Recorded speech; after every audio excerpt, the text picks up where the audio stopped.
Dalam nama Bapa dan Putra dan Roh Kudus. Amin. Amin. Bapa yang penuh kasih, kami mengucap syukur Engkau memberikan kegembiraan dan sukacita bagi seluruh umat manusia.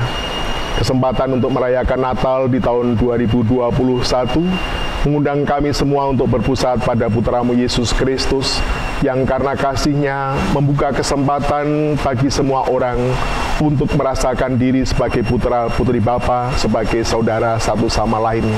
Hadirlah di sini, sertailah kami semua. Semoga pembicaraan kami pada hari ini benar-benar menjadi berkat, membantu banyak orang mengalami kehadiran, kasih, dan kebaikan-Mu. Kami persembahkan semuanya dalam kuasa-Mu demi Kristus Tuhan dan Juru Selamat kami. Amin. Dalam nama Bapa dan Putra dan Roh Kudus. Amin. Karena kamu telah menyucikan dirimu oleh ketaatan kepada kebenaran, sehingga kamu dapat mengamalkan kasih persaudaraan yang tulus ikhlas. Hendaklah kamu bersungguh-sungguh saling mengasihi dengan segenap hatimu. Pemirsa Humas TV terkasih dalam Kristus, selamat pagi dan selamat berjumpa kembali bersama saya Teresia Ari Sukarni SAG. Selamat pagi, Romo. Iya. Baik, pemirsa terkasih, saat ini Gereja Katolik memasuki, mungkin bukan hanya Gereja Katolik saja, seluruh umat memasuki penghujung tahun, yaitu di bulan Desember 2021. Dan secara khusus di dalam kalender liturgi Gereja Katolik, bulan Desember ini terbagi menjadi dua peristiwa yang sangat penting, yaitu masa Advent dan masa Natal. Untuk masa Advent serta masa Natal tahun 2021 kali ini adalah peristiwa yang kedua di masa COVID-19. Dan dalam perbincangan iman pada pagi hari ini telah hadir narasumber kita, yaitu Pastor Pius Pujowianto SCY. Beliau adalah Pastor Kepala Paroki Gereja Katolik Santa Teresia Jambi. Selamat pagi, Romo. Selamat pagi, Bu. Selamat pagi. Pagi, Romo.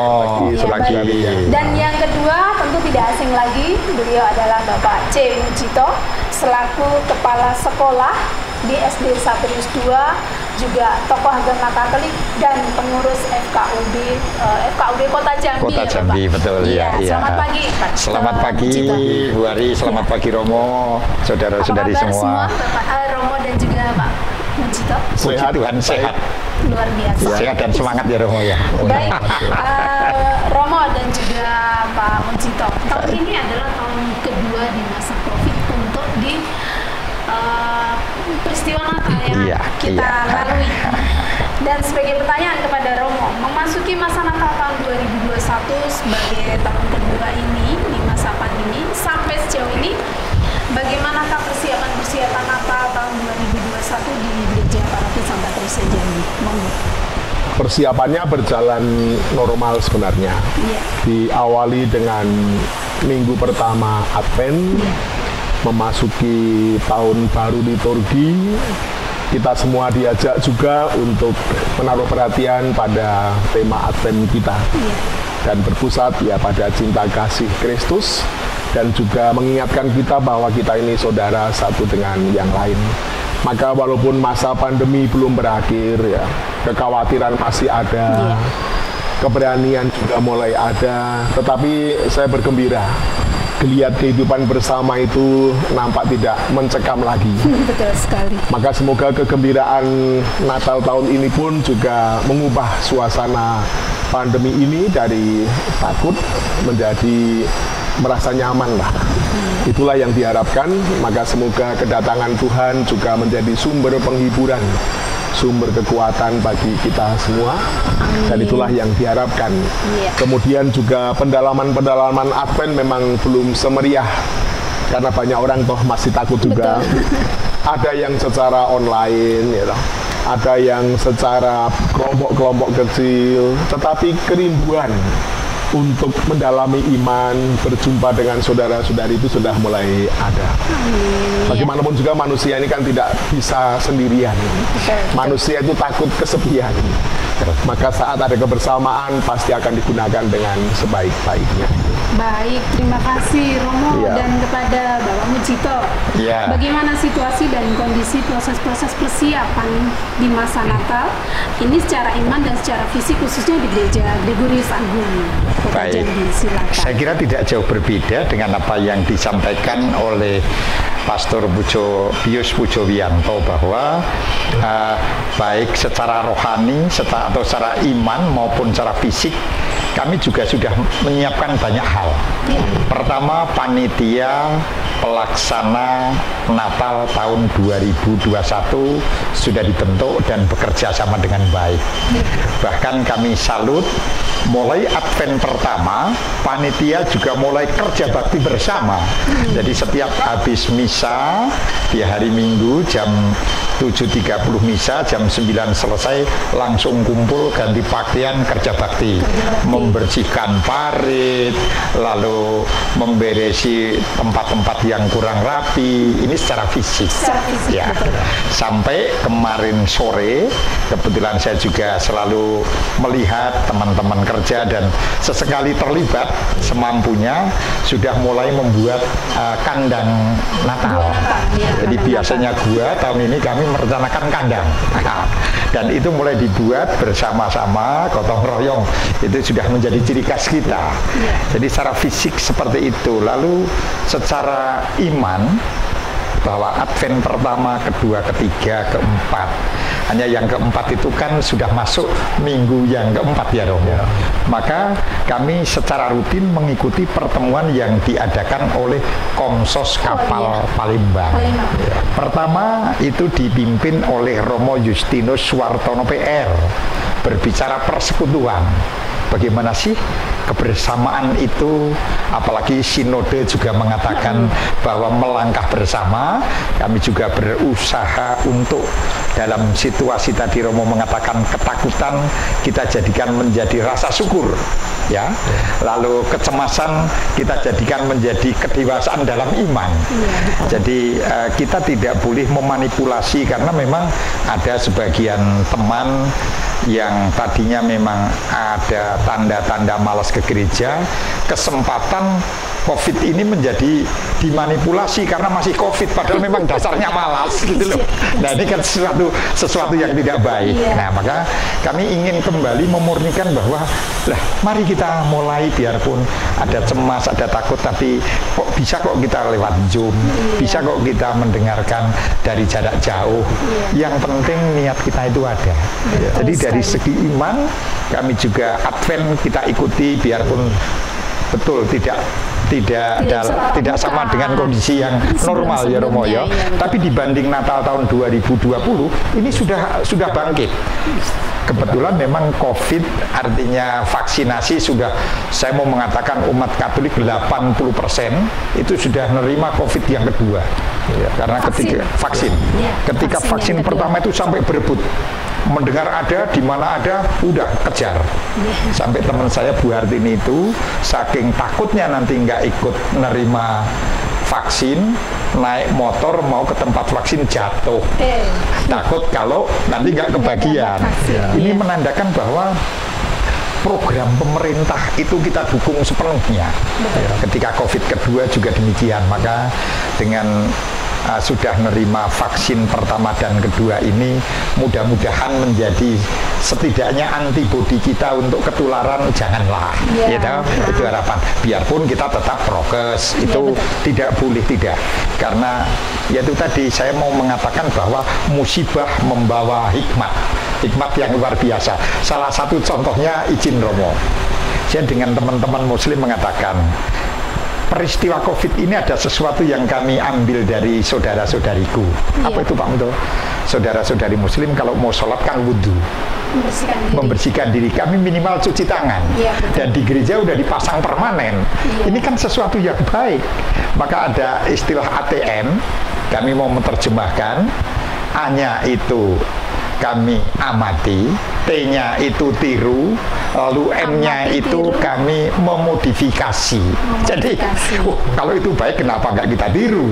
Tetapi jangan persis jiplek, tidak, tentu sesuai dengan yang ada pada kita masing-masing. Jadi secara fisik seperti itu, secara imani juga pendalaman iman, dan kami boleh merasakan sukacita, Romo, bahwa sebagian besar umat itu sekarang kalau ada buku ruah, itu pada semangat sekali membeli, berlumba-lumba. Lalu bacaan harian dibaca, setelah membaca share yang kami dapatkan ayat sekian begini-begini. Ini nandakan sesuatu perkembangan yang baik, di balik tadi musibah ada hikmah yang bagus. Sekiranya itu tambahan dari kami. Baik, terima kasih. Masih kepada Pak Mujito selaku Kepala Sekolah SD Yayasan Katolik Saprus 2 Kota Jambi. Bagaimana pelaksanaan Natal di sekolah, terlebih di situasi pandemi COVID-19 ini? Baik, jadi kami sebenarnya sempat dibuat bingung oleh surat edaran Menteri Dalam Negeri yang semula Nataru tidak boleh bepergian, tidak boleh meliburkan, bahkan kalau ada sekolah meliburkan muridnya akan kena sanksi. Tiba-tiba setelah kami rapat bersama membuat aturan-aturan libur dan lain sebagainya, kami sudah sepakat, kepala sekolah SD, TK, SD, SMP, SMA rapat bersama kantor perwakilan memutuskan bla bla bla. Oke lah, liburnya dioper ke Januari, karena Nataru nggak boleh, ya kita patuhi. Kami lapor ke Palembang. Itu diputuskan tanggal 10. Tanggal 15 sore, surat edaran Menteri Pendidikan dan Riset Teknologi mengatakan boleh. Kami kan nggak mungkin di depan orang tua mencela-menceli pagi tempe, pagi deli, sore tempe. Maka kami komitmen. Puji Tuhan ketika kami melapor Kabid Dinas Pendidikan dan Kadis, beliau mengatakan, Pak Sapirus kan punya 2 bapak, kami dan yayasan, monggo ditempuh dengan cara yang terbaik. Yang penting jumlah hari efektif tidak boleh berkurang. Saya katakan kami masih punya stok 2 minggu dalam setahun. Monggo lah, silahkan. Maka juga kami tetap di tanggal 24, 25 pasti libur, 26 ditambah Seninnya 27 kami libur. Mengapa? Karena sebagian besar guru karyawan menjadi panitia pelaksana Natal. Nah, sementara hari Minggu di tanggal 26 itu kan kita masih perayaan-perayaan. Maka Seninnya kami kasih kesempatan karena masih bongkar-bongkar dan lain sebagainya. Nah, anak-anak juga kami mengadakan aksi-aksi. Terlebih mendengar ada, sebenarnya kan di bulan Oktober Hari Pangan Sedunia, HPS. Kami juga tidak menyangka bahwa begitu kami membuat surat edaran, lalu anak-anak memasukkan amplop diisi uang ke dalam kotak yang disediakan, tahu-tahu 10 juta, biasanya 6 juta, tahu-tahu ini kok lebih. Lalu baru-baru ini saudara-saudari kena letusan Semeru, kami juga mengadakan aksi, tapi belum sempat kami hitung karena masih berjalan. Sebelumnya sebagai ungkapan biasa aksi Natal, anak-anak juga mengadakan aksi sosial, membawa sabun, ada Pepsodent, ada juga deterjen, dan itu terkumpul cukup banyak. Lalu kami kirim ke kantor perwakilan yang nanti akan didistribusikan sesuai dengan mana-mana yang kira-kira dapat. Artinya dari segi anak kami melatih untuk selalu berempati kepada yang lain, dan itu tumbuh berkembang dengan baik. Begitu. Luar biasa. Baik. Kepada Romo, peristiwa Natal itu selalu dinantikan oleh banyak umat Kristiani, dan sebelum memasuki masa Natal kita kan menjalani masa Advent. Seperti tadi Romo juga sudah menyampaikan. Nah, sebagai pertanyaan mohon penjelasan Romo, apa yang dimaksud dengan masa Advent dan mengapa di dalam masa Advent itu ada lingkaran Advent dengan 4 lilin di dalamnya dan berbeda warna? Silakan Romo. Advent itu kan Adventus, kedatangan. Yang datang itu kan sang juru selamat, sang penebus. Dan disiapkan selama 4 minggu. Dimulai dengan minggu pertama Advent. Nah, karena 4 minggu, maka lilinnya juga 4. Kemudian lingkarannya itu kan memang gambaran tidak ada awal, tidak ada akhir. Ini kan melambangkan Tuhan sendiri yang abadi. Kemudian lilin Advent yang dinyalakan itu adalah cahaya Kristus. Maka sebenarnya Tuhan yang abadi itu hadir di tengah-tengah kita dengan membawa terang. Manusia itu kan sering mengeluh gelap hati, gelap pikiran gitu ya. Nah, kalau orang menerima Tuhan, mestinya menerangi hati, menerangi pikiran. Banyak orang mengatakan kilaf, ya, berarti kan hati dan pikirannya nggak digunakan dengan baik. Maka dengan menempatkan lingkaran Advent selama 4 minggu ini sebelum bergembira menyambut datangnya Sang Juru Selamat, ingatlah akan Tuhan yang abadi. Ingatlah akan cahaya Kristus yang memberikan harapan. Maka biasanya kan dalam lingkaran Advent itu ada hiasan daun-daun cemara yang tetap hijau, tidak kenal musim. Maka semoga kebaikan Tuhan yang abadi itu juga membuat orang tidak pernah kenal putus asa. Menjalani masa COVID kemarin kan banyak orang yang bisa putus asa, cemas, takut, kehilangan harapan. Maka ingatlah Tuhan yang Ia juga hadir di tengah-tengah kita, memberikan terang, memberikan berkat. Itulah sebenarnya persiapan-persiapan kita. Bahkan ada satu minggu ketiga Advent itu kan dikatakan ya minggu untuk istirahat sejenak. Bahwa Natal hampir tiba, mari kita bergembira. Walaupun masa pertobatan belum selesai, tetapi sudah boleh mencicipi kegembiraan. Karena Natal itu sudah sangat dekat. Karena memang pesta Natal itu kan kegembiraan dan sukacita. Bagaimana manusia itu keadaannya yang berubah-ubah, boleh bergembira dan bersukacita karena Tuhan tetap hadir, mengasihi kita, menerangi kita, memberikan hidup, memberikan kekuatan, memberikan berkat untuk kita semua. Itu. Maka warna lilinnya pink. Pink ya, yang ketiga itu ya Romo ya. Ya, yang lain kan ungu. Tanda pertobatan. Ya, tahu. Tapi bertobat itu mestinya membuat orang bergembira. Rata-rata kan kalau orang bertobat itu menggembirakan. Iya. Dulu pemabuk bertobat menjadi orang baik. Dulu pemalas ya menjadi rajin. Menjadi rajin itu menggembirakan pertobatan itu. Betul. Ya, baik Romo, terima kasih. Nah, kemudian berkaitan dengan masa Advent juga. Untuk tema tahun 2021 itu apa? Memang penjelasan Romo kenapa tema tersebut kok dimunculkan? Ya. Silakan. Ya, tema tahun ini juga diambil dari orang yang lebih dahulu mengenal Kristus, menerima cahaya Kristus, menerima Tuhan, ya Santo Petrus. Dia kan dikenal sebagai paus yang pertama, pemimpin yang pertama. Maka kan tema tahun ini pun diambil dari surat Santo Petrus yang pertama itu, mengenai cinta kasih Kristus. Betul. Kristus ya Tuhan yang menjelma menjadi manusia. Sabda menjelma menjadi daging. Firman Allah sekarang itu kita temukan dalam diri Tuhan Yesus. Nah, Dia hadir kan untuk mencintai. Dan semua orang dicintai. Yang sakit dicintai, yang lapar dicintai. Nah, yang berdosa pun kan dicintai. Sering saya katakan, manusia berdosa itu kalau berjumpa dengan para ahli agama ya, orang Farisi, ahli Taurat kan mati. Dilempari batu, dirajam sampai mati. Tapi waktu berjumpa dengan Yesus, orang berdosa itu hidup, diberi kesempatan dengan pesan jangan berdosa lagi, hiduplah secara baru. Itulah sebenarnya yang membuat orang berdosa bisa bertobat. Manusia mau dilepaskan dari dosa, karena Dia yang datang kan untuk membebaskan.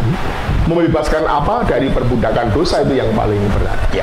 Manusia itu kalau dari perbudak dosa tidak bisa menjadi milik Allah, maka kan malas untuk berdoa, malas untuk peduli dengan orang lain, malas mendengar sabda Tuhan karena dikuasai oleh dosa itu. Nah, Tuhan datang untuk membebaskan. Ini menjadi latar belakang salah satu. Ya, maka itu. Kemudian kan cinta kasih ya, menggerakkan orang.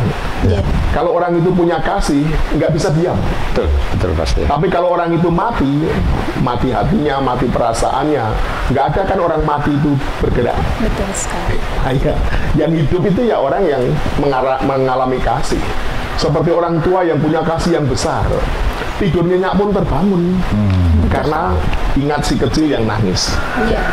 Tidak bisa mengatakan langsung ditampar atau dipukul karena kamu mengganggu tidur saya, kan nggak mungkin. Jadi cinta kasih itu melambangkan kekuatan orang. Orang yang masih punya cinta itu kekuatannya besar. Maka semakin besar cintanya, semangatnya juga semakin besar. Nah, harapan cinta yang besar itu dikatakan menggerakkan persaudaraan, ya. Itu kan tema kita. Manusia itu kan saudara satu dengan yang lain. Tuhan Yesus mengajarkan semua orang itu anak-anak Bapa di surga. Maka mestinya akan bersaudara satu dengan yang lain. Nah, kita prihatin dalam keluarga 5 anak nggak akur, lupa sebagai saudara. Ini kakakmu, ini adik. Kata itu pun ya, ini bapak, ini ibu, ini kakak, ini adik, kan mengatakan kamu saudara. Kok bisa bermusuhan? Karena cintanya hilang. Nah, itulah yang harus dipulihkan kembali. Iya, baik, luar biasa sekali Romo.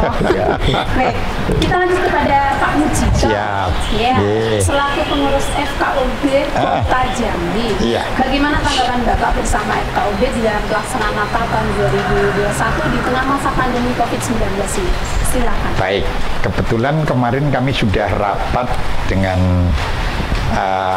Forkopinda Kota, langsung dipimpin Pak Wali Kota, bahkan menyebut Forkopinda Plus karena dan Denpom juga ikut.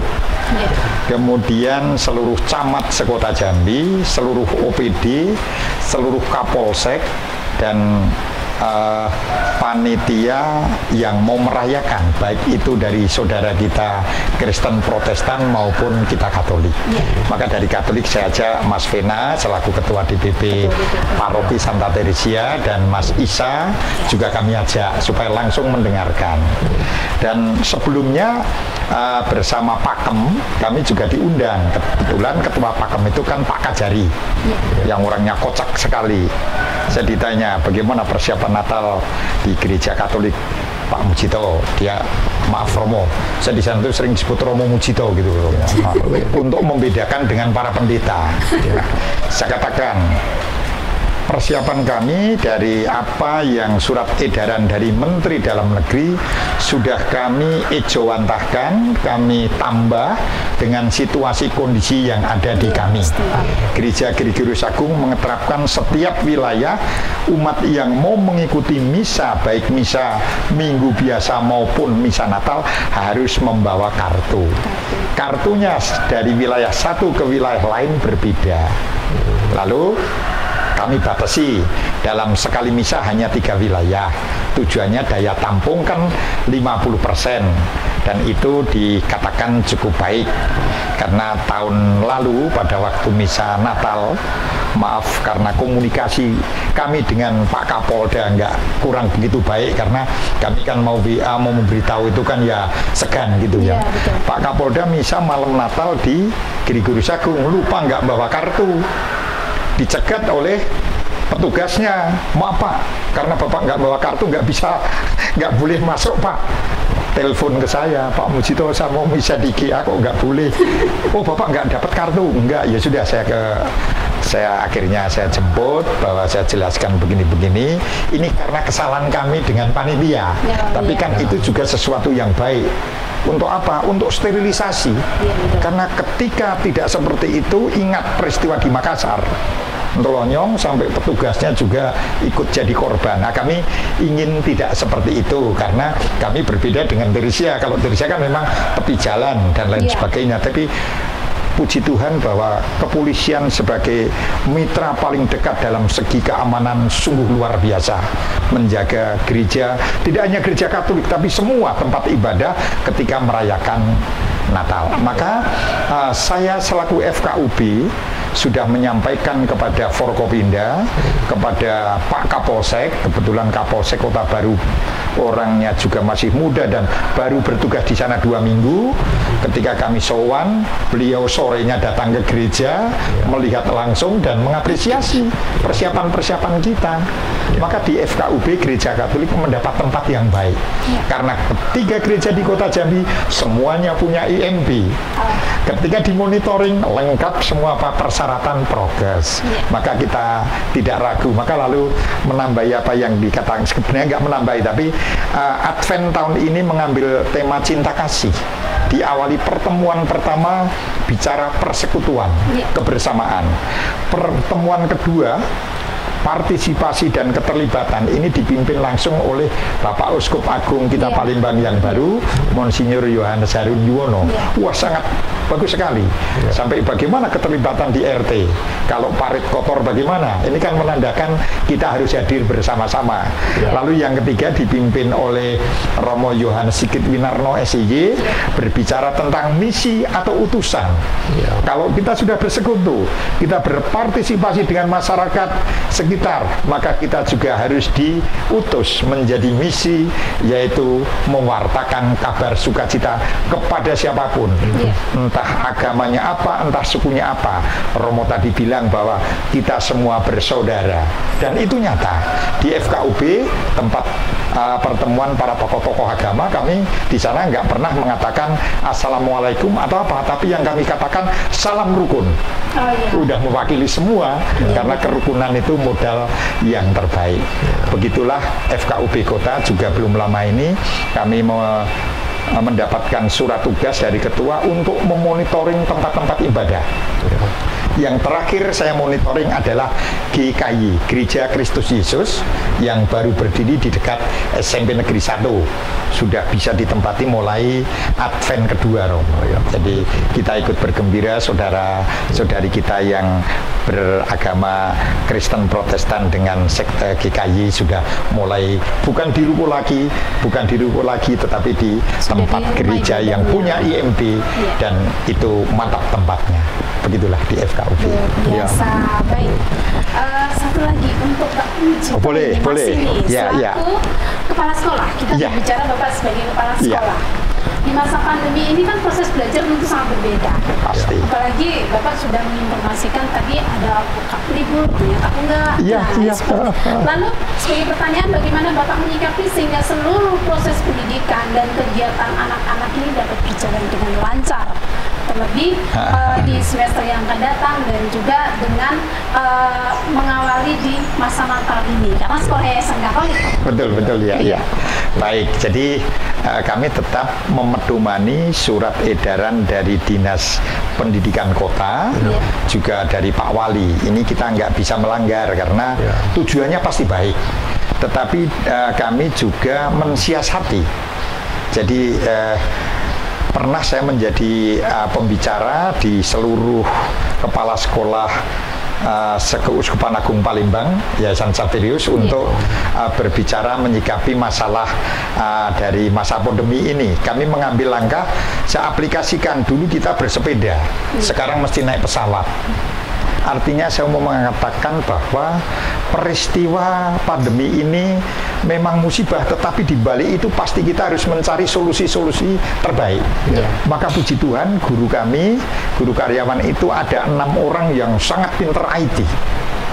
Nah, ketika mulai pandemi di bulan April, karena kami Februari itu sedang rekreasi ke Bali tahun 2019 itu, kami pulang, saya batuk-batuk, saya pikir saya jangan-jangan kena COVID, nggak taunya karena nggak biasa minum es. Wah, udah. Lalu guru-guru kami mulai Mei, Juni sudah saya bilang, pulang sekolah jam 11 karena pemerintah yang minta.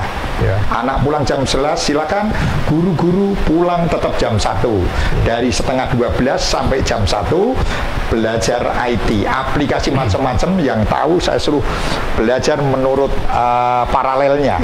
Puji Tuhan, dalam 2 bulan mereka sudah menguasai. Entah yang Zoom, entah Google Meet, dan lain sebagainya. Lalu kami terapkan dalam pengajaran. Anak di rumah tetapi tetap mendapat pelayanan terbaik, bukan hanya Senin ngambil kertas, Sabtu mengembalikan, tidak, tapi kami menerangkan, kami menjelaskan lewat aplikasi-aplikasi itu. Itu ketika harus libur sama sekali. Nah, puji Tuhan, dievaluasi oleh Pak Wali setiap 2 bulan. Berikutnya sudah boleh masuk, tetapi 50%. Kami juga jalankan, tetapi ketika yang PTM itu datang bertatap muka, yang di rumah juga langsung belajar dengan yang sama dari rumah dengan aplikasi tadi. Memang yang menjadi berat adalah Bapak Ibu guru. Ada yang mengeluh, aduh Pak, sudah tua kami. Tua kan umurnya Bu, semangatnya harus muda. Apalagi Mas Menteri Nadiem menyatakan ini. Bahkan Pak Menteri, Mas Menteri itu kan dulu berbicara 5 tahun ke depan ini kita gunakan. Tapi terus ada COVID, akhirnya 3 bulan, 4 bulan digunakan. Jadi ya kita syukuri, dan puji Tuhan anak-anak kami ketika kemarin pas penilaian akhir semester 1, saya katakan dengan guru-guru, tetap kita hadir anak PTN kerja di sekolah menggunakan kertas dan lembar jawab. Karena ketika di rumah mengerjakan hasilnya 100, saat di sekolah yang tadinya 100 dapat 60. Karena kan pikirannya anak itu sendiri. Di rumah mungkin guru lesnya, mungkin orang tuanya, mungkin kakaknya. Nah, maka kami juga ketika anak tidak pernah datang ke sekolah, kami menggunakan nilai pakai persentase 60%. Yang datang sekolah, yo apa yang didapat itulah nilainya. Jadi kami tetap berjalan dengan gembira, anak-anak juga sukacita. Nah, kemarin vaksin pertama untuk umur 6 sampai 11 tahun. Dari kerjasama dengan Dandim dan dari Koramil. Puji Tuhan anak-anak sukacita, dan hari pertama dapat 198. Ini hari kedua diharapkan 200 lebih. Jadi anak-anak orang tua sukacita. Yang penting prokes tetap dijalankan, karena itulah kita harus mensikapi situasi seperti saat ini. Belajar jalan, prokes tetap jalan, sehingga sehat juga tetap. Karena sehat itu mahal harganya. Begitu ya. Baik, terima kasih sekarang kepada Romo. Masih dalam kaitannya dengan tema Natal, Romo, yaitu cinta kasih Kristus yang menggerakkan persaudaraan. Nah, apa yang ingin Romo sampaikan kepada umat Katolik dimanapun berada berkaitan dengan tema ini? Silakan, monggo. Ya, memang tema Advent dan Natal itu sama. Ya, betul. Tetapi kita semua memang diajak untuk kembali pada sumbernya. Sumbernya kan dari Tuhan yang menjelma menjadi manusia. Emmanuel, Allah beserta kita. Dan wujudnya adalah Yesus yang kita imani. Maka dikatakan cita kasih Yesus yang kita terima sebagai Kristus. Kristus itu kan yang diurapi. Itulah yang sebenarnya kita semua diajak untuk kembali ke iman Katolik lah, iman kita semua. Nah, harapannya kalau orang itu sudah mengalami kasih Kristus, kemampuan kasih itu harus diwujudkan dalam kehidupan nyata. Entah antar keluarga, entah tengah RT, RW, desa.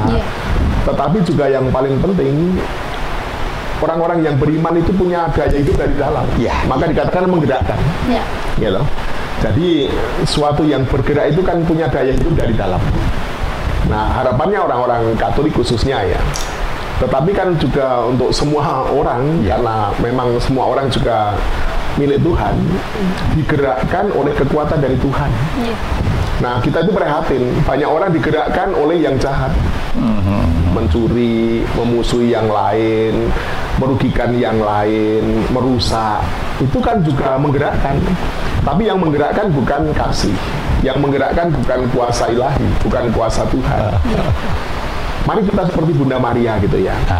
Dia kan mengandung dari Roh Kudus. Terus Elizabeth, dia juga mendapat anugerah Tuhan. Kalau masih ingat bacaan Injil minggu yang lalu kan, bagaimana orang-orang yang penuh dengan Roh Kudus itu bisa saling berkunjung, saling menggembirakan. Tetapi yang lebih luar biasa, Elizabeth yang tua itu tidak mengandalkan ketuaannya. Dia sendiri malah bertanya, siapakah aku ini? Sampai melihat Maria yang muda ini ibu Tuhanku. Kok mau datang? Sangat dihargai. Karena apa? Karena yang dilihat Elizabeth bukan sekedar Marianya, tetapi yang dilihat itu adalah Sang Emmanuel yang ada dalam Yesus yang ada dalam kandungannya. Nah, saat orang itu bisa melihat Tuhan yang ada dalam diri sesamanya, itu yang harus dihargai. Saya selalu ingat kata-kata Yohanes Paulus kedua. Kalau mau menghormati Tuhan yang tidak kelihatan, hormatilah ciptaannya. Nah, manusia itu ciptaan yang paling tinggi. Bagaimana orang mau menghormati Tuhan yang tidak kelihatan? Sekarang itu sudah nampak dalam diri Yesus. Dan kita tahu sikap orang pada Tuhan Yesus. Yang meludahi dia ada, yang menganiaya dia ada, tetapi yang percaya kepadanya juga ada. Nah, orang Katolik, orang Kristiani harapannya mari kita mengambil sikap menghormati itu. Dia yang direndahkan oleh manusia, dia yang dibuang, dia yang diludahi, ternyata diterima oleh Bapa. Itulah orang yang berkenan pada Tuhan. Kita memilih yang lemah, tetapi dia kuat karena dia adalah Tuhan. Kalau Tuhan sudah mau merendahkan diri, nah manusia itu seringkali menyombongkan diri. Maka orang yang sombong itu nggak pernah ketemu Tuhan. Orang yang membanggakan kekuasaan itu nggak pernah. Iya, betul. Orang-orang yang mengandalkan pangkatnya, kekuasaannya, hartanya itu nggak peduli dengan Tuhan. Nah, Tuhan itu kan malah merendahkan diri. Maka orang yang rendah hati seperti Bunda Maria, maka kan Kidung Maria itu kan luar biasa. Aku mengagungkan Tuhan, jiwaku memuliakan Tuhan. Berarti mari kita hidup dari batin yang paling dalam, yang telah menerima Yesus Sang Juru Selamat. Itu sebenarnya. Baik, terima kasih Romo. Ya. Saya juga ingat kalau Romo tadi sudah menyampaikan tentang keluarga. Nah, setelah hari Natal itu kan hari Minggunya jatuh pada peringatan keluarga Kudus Nazaret. Iya. Pesta keluarga Kudus Nazaret. Mohon penjelasan Romo, bagaimana sebagai keluarga Kristiani memaknai peringatan tersebut terlebih dalam kaitannya dengan tema Natal. Silakan. Ya, prinsipnya memang manusia itu siapa sih nggak punya keluarga? Entah keluarganya bahagia atau berantakan, itu broken home, tapi tetap punya sebuah keluarga. Bahkan keluarga ini pun banyak yang seringkali diperbesar. Keluarga Momere, atau keluarga Tapanuli, keluarga Nias. Nah, mari kita juga kembali kepada keluarga inti. Anak, bapak, ibu, ya toh. Ini kan keluarga. Bahkan gereja mengatakan keluarga itu kan sebagai gereja domestik, gereja kecil. Dan Tuhan sendiri hadir melalui sebuah keluarga. Maka jangan ada keluarga-keluarga yang nggak peduli dengan kehadiran Tuhan. Maka ya ribut terus keluarga yang nggak peduli pada imannya, nggak peduli pada kasih dari Tuhan. Maka apapun menjadi masalah. Kan banyak percecokan, pertengkaran keluarga itu karena nggak menghargai kehadiran Tuhan. Masing-masing mementingkan egonya, akunya, kekuatannya. Maka ya keluarga tidak seperti yang diharapkan. Maka pesta keluarga kudus itu sebenarnya menyadarkan kembali akan keluarga kudus di Nazaret. Sang Juru Selamat Emmanuel hadir dalam sebuah keluarga. Dan lihatlah peranan keluarga itu kan sama. Kalau Maria itu sebagai hamba Tuhan, Ece Ancila, ternyata Yosef pun juga Ece Ancila, aku ini hamba Tuhan. Ya, waktu diingatkan oleh malaikat supaya mengambil Maria sebagai istrinya, Yosef melakukannya. Berarti kan tidak semaunya sendiri. Nah, harapannya dengan merayakan pesta keluarga kudus, jangan ada anggota keluarga yang sok kuasa, memaksakan kehendaknya, tidak menghargai yang lemah dalam keluarga. Dan seringkali dalam keluarga seperti itu. Lupa sebagai saudara tadi loh. Ya, itu. Baik, terima kasih Romo. Saya jadi teringat, memang benar kita sebagai keluarga-keluarga Kristiani tetap tidak lupa dengan peringatan-peringatan keluarga Kudus Nazaret yang sebenarnya mengingatkan keluarga kita masing-masing sebagai umat Katolik. Ya. Nah, Romo, pertanyaan terakhir sebagai pastor kepala paroki, apa yang dapat Romo sampaikan sebagai pesan-pesan iman kepada umat Katolik dimanapun berada dalam kaitannya dengan peristiwa Natal atau tema Natal di 2021? Silakan. Ya, kembali pada sikap umum. Kalau orang itu sudah menerima Tuhan, jangan disimpan dalam hati. Kekayaan itu harus dibagikan. Maka mengapa kita diajak bersikap sosial, gitu. Betul. Ya, karena kita manusia yang memang sosial. Ya, maka kan aksi sosial itu sebenarnya menarik untuk agama apapun, untuk kelompok apapun, bahkan antar negara, kita itu diajak untuk itu. Alasannya apa? Karena Tuhan sudah lebih dahulu peduli kepada kita. Nah, murid-murid Yesus, orang-orang Kristiani diharapkan menjadi saksi-saksi Kristus, bukan saksi palsu. Ya. Kita kan banyak, sekarang ini keprihatinannya kan saksi palsu. Dibayar uang yang banyak, yang dikatakan itu justru yang sebaliknya. Nah, itu. Kita itu menjadi saksi yang benar. Kalau sudah menerima Tuhan, mengalami kasih-Nya, mengalami kekuatannya, mari kita berbalik kepada Tuhan. Maka menjadi saksi Kristus yang sesungguhnya, yakni kalau kita bisa menerima satu sama lain sebagai saudara. Ya. Kan sebenarnya di Indonesia itu luar biasa dengan melihat pluralisme yang ada. Ya. Negara Indonesia itu kan ya banyak suku, banyak bahasa. Tapi kalau kita itu sebagai satu negara kan bisa bersatu. Betul. Ya. Kita kan sudah diajak untuk lagunya ya satu nusa satu bangsa. Tapi kan mengapa bagaimana menyatukan itu susah? Karena orang seringkali digodai dengan egonya. Dan saya tahu orang-orang yang selalu aku itu anak kecil. Kakak adik itu bisa rebutan bapak dan ibu, lupa bahwa bapak ibu berdua gitu ya. Nah, ya. Maka selama orang itu nggak dewasa, ya hanya akunya nggak akan bisa mewujudkan persaudaraan. Maka harapannya dengan menerima Tuhan Yesus menjadi orang yang beriman, dewasalah juga sebagai orang beriman. Seperti Yesus yang selalu sangat dewasa, gitu. Walaupun umurnya mungkin tidak lebih tua dari saya kan, 33 tahun, kan sangat muda. Gitu. Umur nggak lama di dunia, ya. Tapi kan kedewasaan Kristiani luar biasa. Siapa ibuku ya? Ibuku orang-orang yang melakukan kehendak Bapa. Itu kan luar biasa, gitu. Menjadi sangat terbuka. Maka harapannya merayakan Natal, jadilah orang yang terbuka untuk siapapun. Kalau orang bisa bersaudara dengan semua orang, menghargai perbedaan, itu tanda dewasa. Tetapi kalau orang hanya akunya, itu anak kecil. Ya, jadilah dewasa. Maka semoga dengan merayakan Natal tahun ini, kita semua diharapkan menjadi orang-orang dewasa di tengah keluarga, di tengah masyarakat, dalam kehidupan bernegara dan bermasyarakat ini. Baik, Romo, terima kasih Romo dan juga Pak Mujito, terima kasih sudah sama-sama hadir dalam perbincangan iman pada pagi hari ini. Dan pemirsa terkasih dalam Kristus, kita adalah manusia yang rapuh. Maka mari menyadari kembali bahwa hidup kita itu semua berasal dari Allah dan akan kembali kepada Allah. Dengan demikian mari kita berani menjadi saksi Kristus dengan mampu memaknai cinta kasih Kristus yang menggerakkan persaudaraan sejati. Akhirnya, saya Teresia Arin Soekarno SAG beserta seluruh kerabat kerja mohon izin untuk undur diri. Terima kasih, Tuhan memberkati, selamat Natal dan Inspiring Mindset Reform. Selamat Natal. Selamat Natal. Terima kasih. Terima kasih Romo. Selamat Natal. Terima kasih.